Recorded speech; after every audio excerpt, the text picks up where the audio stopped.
My cousin made the mistake of quitting his job as a taxi driver, and now he's almost homeless.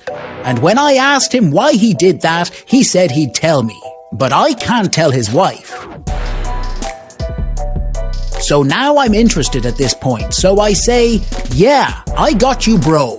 He said okay one night a couple months ago. I picked up this nun and she was hot.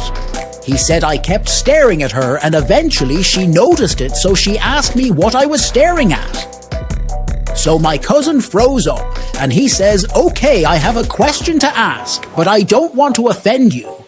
Apparently she said, my son, you cannot offend me when you've been a nun. As long as I've been a nun, you hear and see everything.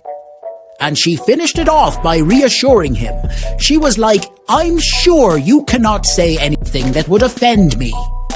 So my cousin said, well, I've always fantasized about kissing a nun, and she says, well, we'll see what we can do about that. She said you have to be single and Catholic, and my cousin got excited. He was like, yes, I'm single and Catholic. So the nun told him to pull over to this alley, and he did.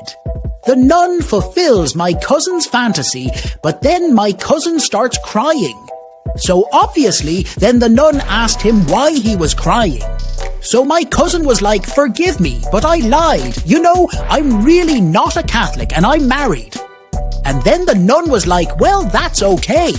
My name is Stephen and I'm going to a Halloween party. Subscribe to laugh more Halloween jokes before you go watch the preview of my previous video. You won't believe the crazy boat ride my friend had.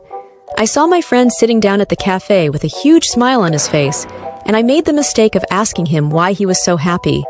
And he was excited. He was like, Helen, yesterday I was out cleaning my boat when this girl with red hair came up to talk to me. He said she had melons up to here, and she asked me